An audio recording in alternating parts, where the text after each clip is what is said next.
नेपाल के प्रधानमंत्री शेर बहादुर जी, मालदीव के भाई सोली जी, अर्जेंटीना के मिनिस्टर जेरी एल्वेजिका, इंडोनेशिया के प्राइम मिनिस्टर काया कलास का हृदय से धन्यवाद करता हूं। साथियों, ये आयोजन हमारे राष्ट्रीय गौरव सरदार वल्लभ भाई पटेल की विशाल प्रतिमा स्टैच्यू ऑफ यूनिटी के सानिध्य में हो रहा है और क्लाइमेट चेंज के खिलाफ लाइफ में यूनिटी ही सबसे महत्वपूर्ण फैक्टर है। दुनिया की सबसे बड़ी प्रतिमा हमें पर्यावरण से जुड़े ऊंचे लक्ष्य तक तय करने और उन्हें पूरा करने की प्रेरणा देगी। साथियों, जब प्रतिमान विशाल होते हैं तो कीर्तिमान भी विशाल होते हैं। इस कार्यक्रम का आयोजन गुजरात में होना बहुत मायने रखता है और ये बिल्कुल उपयुक्त भी है। गुजरात भारत के उन राज्यों में से एक है जिसने सबसे पहले रिन्यूएबल एनर्जी और एनवायरमेंट प्रोटेक्शन की दिशा में काफी बहुत कदम उठाना शुरू कर दिया था। चाहे बात नहरों पर सोलर पैनल लगाने की हो या सूखाग्रस्त इलाकों में जल स्तर बढ़ाने के लिए वाटर कंजर्वेशन का अभियान हो, गुजरात हमेशा एक प्रकार से लीडर के रूप में, एक ट्रेंड सेटर के रूप में रहा है। साथियों, क्लाइमेट चेंज को लेकर ऐसी धारणा बना दी है जैसे सिर्फ पॉलिसी से जुड़ा विषय है, लेकिन जैसे ही हम इस मुद्दे का पॉलिसी से जोड़कर देखने लगते हैं, जाने अनजाने में हमारे मन में ये बात बैठ जाती है कि इस पर सरकार ही कुछ करेगी, या फिर ये सोचते हैं कि अंतर्राष्ट्रीय संस्थाओं को इस पर कोई कदम उठाना चाहिए। ये बात सही है कि सरकार, अंतर्राष्ट्रीय संस्थाएं, उनकी भूमिका बड़ी है और वो इसे संभाल करने का प्रयास भी कर रहे हैं, लेकिन हम सभी देख सकते हैं कि अब इस मुद्दे की गंभीरता चर्चाओं से बाहर निकलकर दुनिया के हर कोने में, हर घर में आज नजर आने लगी है। क्लाइमेट चेंज से हो रहे बदलाव लोग अपने आसपास महसूस करने लगे हैं। पिछले कुछ दशकों में हमने इस दुष्प्रभाव को और तेज देखा है, अप्रत्याशित आपदाओं को झेला है। आज हमारे ग्लेशियर्स पिघल रहे हैं, समुद्रों का जलस्तर बढ़ रहा है, हमारी नदियां सूख रही हैं, मौसम अनिश्चित हो रहे हैं और ये बदलाव लोगों को सोचने पर मजबूर कर रहे हैं कि क्लाइमेट चेंज के मुद्दे को सिर्फ पॉलिसी मेकिंग के लेवल पर ही नहीं छोड़ा जा सकता। लोग खुद महसूस करने लगे हैं कि एक व्यक्ति, एक परिवार और एक समुदाय के तौर पर उन्हें इस धरती के लिए, इस प्लेनेट के लिए कुछ न कुछ जिम्मेवारी उठानी चाहिए, खुद ने भी कुछ करना चाहिए। लोग जानना चाहते हैं कि अपने खुद के प्रयत्न में या परिवार के साथ और अपने समुदाय के साथ मिलकर वो कौन से कदम उठा सकते हैं जिससे धरती की सुरक्षा हो सके, इस पृथ्वी की सुरक्षा हो सके। इन सारे सवालों का जवाब मिशन लाइफ में है। मिशन लाइफ का मंत्र है लाइफस्टाइल फॉर एनवायरमेंट। पृथ्वी पर रहने वाले प्रत्येक व्यक्ति को व्यक्तिगत प्रयासों की कामना के साथ ही आज ये मिशन लाइफ का ये विजन दुनिया के सामने रख रहा हूं। मिशन लाइफ इस धरती की सुरक्षा के लिए जन जन की शक्तियों को जोड़ता है, उनका बेहतर इस्तेमाल करना सिखाता है। मिशन लाइफ क्लाइमेट चेंज के खिलाफ लड़ाई का लोकतांत्रिक, डेमोक्रेटिक एक प्रकार से उसका विस्तार कर रहा है, जिससे हर कोई अपने सामर्थ्य के हिसाब से योगदान दे सकता है। मिशन लाइफ इस बात पर भरोसा करता है कि छोटे छोटे प्रयासों का भी व्यापक प्रभाव हो सकता है। मिशन लाइफ हमें प्रेरित करता है कि हम सब अपनी रोजमर्रा की जिंदगी में ऐसा बहुत कुछ कर सकते हैं जिससे पर्यावरण की सुरक्षा हो। मिशन लाइफ ये मानता है कि अपनी लाइफस्टाइल में बदलाव करके एनवायरनमेंट की रक्षा की जा सकती है। ये आपको दो बहुत दिलचस्प उदाहरण देना चाहता हूं, बड़ी सरल बातें मैं बताना चाहता हूं। आपने देखा होगा कुछ लोगों को एसी का टेम्परेचर 17 डिग्री या 18 डिग्री सेल्सियस पर रखना बहुत पसंद होता है, लेकिन एसी का टेम्परेचर इतना कम करने के बाद यही लोग सोने के समय कंबल या रजाई का सहारा लेते हैं। एसी का हर डिग्री टेम्परेचर कम करना पर्यावरण पर उतना ही नकारात्मक प्रभाव, यानी उसको अगर हम बचा सकते हैं कोशिश करके कर सकते हैं। यानी हम अपनी लाइफस्टाइल को ठीक करके हम तो पर्यावरण की कितनी बड़ी मदद होगी। लाइफस्टाइल से जहां भी एक और उदाहरण मैं बताना चाहता हूं, हम देखते हैं कि कुछ लोग 5 किलोमीटर प्रति लीटर के एवरेज वाली गाड़ी लेकर के जिम जाते हैं और जिम में ट्रेडमिल पर जमकर अपना पसीना बहाने की कोशिश करते हैं। अरे भाई, अगर ये पसीना आप पैदल चलकर या साइकिल पर जिम जाकर के उठा लेते तो पर्यावरण की रक्षा भी होती और आपके स्वास्थ्य की भी रक्षा होती। साथियों, लाइफस्टाइल से व्यक्तिगत और समाज के छोटे छोटे प्रयासों से कैसे बड़े नतीजे आ सकते हैं, मैं इसका भी उदाहरण देना चाहता हूं। भारत में हमने कुछ साल पहले देशवासियों से ज्यादा एलईडी बल्ब इस्तेमाल करने के लिए आग्रह किया था। मकसद ये था कि लोग को बिजली का बिल कम हो, बिजली का कम खर्च हो और पर्यावरण की भी रक्षा हो। सरकार ने एलईडी बल्ब की एक योजना शुरू की और देश का प्राइवेट सेक्टर भी इसमें भागीदार हो गया। यहां आए अंतर्राष्ट्रीय एक्सपर्ट्स ये जानकर के उनको हैरानी होगी कि कुछ ही समय के भीतर भारत के लोगों ने 160 करोड़ से ज्यादा एलईडी बल्ब अपने यहां में लगा दिए, परिवर्तन कर दिया। और इसका प्रभाव यह है कि 100 मिलियन टन से ज्यादा कार्बन डाइऑक्साइड का उत्पादन हम कम कर पा गए, उसका उत्सर्जन कम कर पाए। और मैं ये आपको नोट करने के लिए जरूर कहूंगा कि ये प्रतिवर्ष हो रहा है, ये सिर्फ एक बार की घटना नहीं, हर वर्ष ये बेनिफिट होने वाला है और उसका लाभ होने वाला है। एलईडी की वजह से अब हर साल इतना उत्सर्जन कम होने लगा है।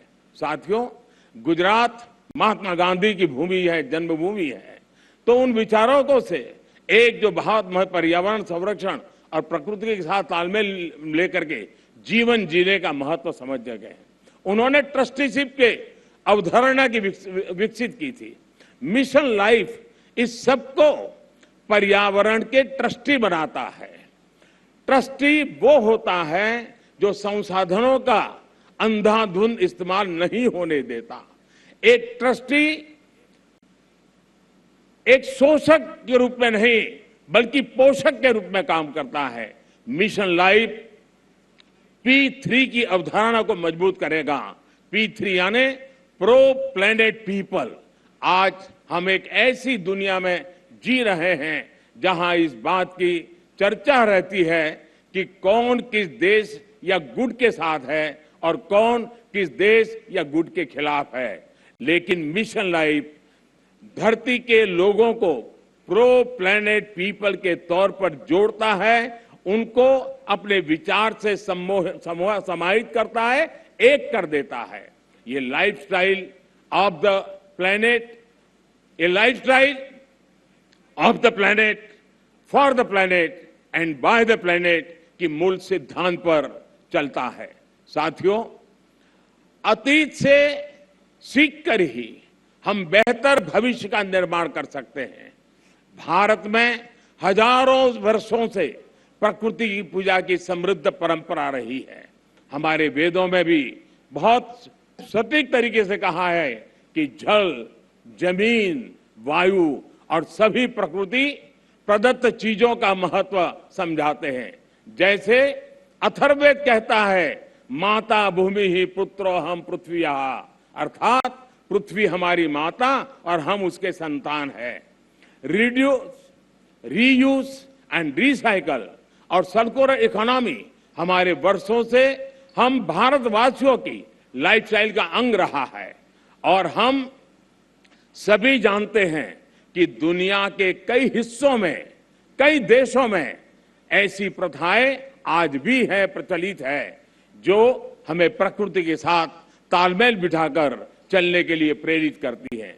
मिशन लाइफ प्रकृति के संरक्षण से जुड़ी हर इस लाइफस्टाइल को समाहित करेगा, जिसे हमारे पूर्वजों ने अपनाया था और जिसे हम अपने जीवन शैली का हिस्सा बना सकते हैं। साथियों, आज भारत में सालाना प्रति व्यक्ति कार्बन फुटप्रिंट करीब 1.5 टन ही है, जबकि दुनिया का औसत 4 टन प्रति वर्ष का है।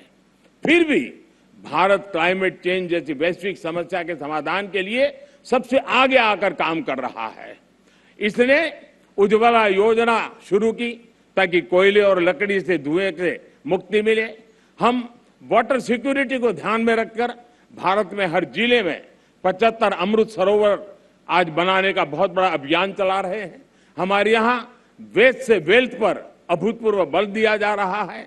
आज भारत के पास विश्व में रिन्यूएबल एनर्जी को चौथी सबसे बड़ी क्षमता के रूप में हमने उभार पाए हैं। आज हम विंड एनर्जी में भी चौथे नंबर पे हैं, सोलर एनर्जी में भी 5वें नंबर पे हैं। पिछले 7-8 वर्षों में भारत की रिन्यूएबल एनर्जी की क्षमता करीब 290% का इजाफा हुआ है। इससे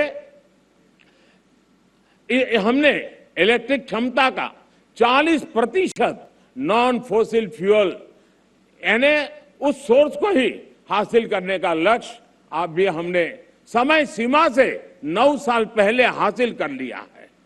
हमने पेट्रोल में 10% इथेनॉल ब्लेंडिंग का लक्ष्य भी तय किया था और उसे भी समय सीमा से 5 महीने पहले ही हमने पूरा कर लिया है। अब भारत पेट्रोल में 20% इथेनॉल ब्लेंडिंग के लक्ष्य पर काम कर रहा है। हाइड्रोजन इकोसिस्टम के लिए भारत पर्यावरण के अनुकूल ऊर्जा स्रोत की तरफ भी बहुत तेजी से कदम बढ़ा रहा है और ये गुजरात ग्रीन हाइड्रोजन के लिए हब के रूप में विकसित होता चला जा रहा है। इससे भारत और विश्व के कई देशों को नेट जीरो के अपने लक्ष्य को हासिल करने में बहुत बड़ी मदद मिलेगी। साथियों, आज भारत प्रगति भी कर रहा है और प्रकृति भी का उतना ही उत्तम उदाहरण बना करके तालमेल के साथ जीने का एक रास्ता को बना रहा है। आज भारत विश्व की 5 की बड़ी अर्थव्यवस्था भी बना है। हमारा वन क्षेत्र भी बढ़ रहा है। अन्य जीवों की संख्या में भी हमारी यहाँ लगातार वृद्धि हो रही है। भारत अब दुनिया के साथ अपनी भागीदारी का और ज्यादा बढ़ाना चाहता है। वन सन, वन वर्ल्ड, वन ग्रिड जैसे अभियान ऐसे ही लक्ष्यों की तरफ हमारे संकल्पों को मजबूत करते हैं। Coalition for disaster resilient infrastructure, इसके निर्माण का नेतृत्व करके भारत पर्यावरण सुरक्षा के प्रति अपनी अवधारणा से दुनिया को अवगत करा चुका है। मिशन लाइफ इसी कड़ी में एक अगला कदम है। साथियों, सेक्रेटरी जनरल एंटोनियो गुटेरेस मेरी इस बात से सहमत होंगे कि जब भी भारत और संयुक्त राष्ट्र ने मिलकर काम किया है, दुनिया को बेहतर बनाने को नए रास्ते मिले हैं। भारत ने अंतर्राष्ट्रीय योगा दिवस का प्रस्ताव दिया था, जिसे संयुक्त राष्ट्र को समर्थन दिया था और आज संयुक्त राष्ट्र के समर्थन के कारण दुनिया के करोड़ों लोगों के स्वस्थ जीवन की प्रेरणा का योग एक कारण बन गया है। वैसा ही एक उदाहरण इंटरनेशनल ईयर ऑफ मिलेट का है। भारत अपने पारंपरिक और पर्यावरण के अनुकूल मोटे अनाज से दुनिया को जोड़ना चाहता था। संयुक्त राष्ट्र ने इसका भी समर्थन किया। हम अगले साल इंटरनेशनल ईयर ऑफ मिलेट मनाने वाले हैं, लेकिन अभी से दुनिया भर में इसकी चर्चा प्रारंभ हो चुकी है। मुझे विश्वास है कि संयुक्त राष्ट्र के समर्थन से मिशन लाइफ को विश्व के हर कोने में, हर देश में, हर नागरिक तक पहुंचाने में बहुत बड़ी सफलता मिलेगी।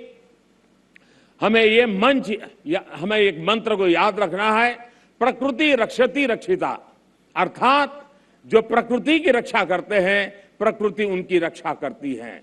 मुझे विश्वास है इसी मिशन लाइफ पर चलते हुए एक बेहतर दुनिया का निर्माण कर पाएंगे। आप सभी का एक बार फिर मैं आभार व्यक्त करता हूं और यूएन के इस समर्थन के लिए मैं फिर से एक बार हृदय से धन्यवाद करते हुए मेरी वाणी को विराम देता हूं। धन्यवाद।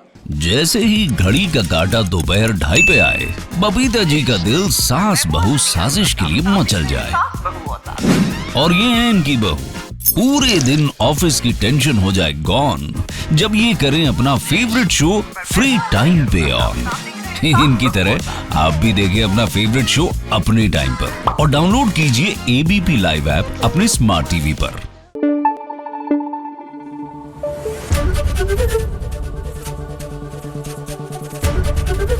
एबीपी न्यूज आपको रखे आगे।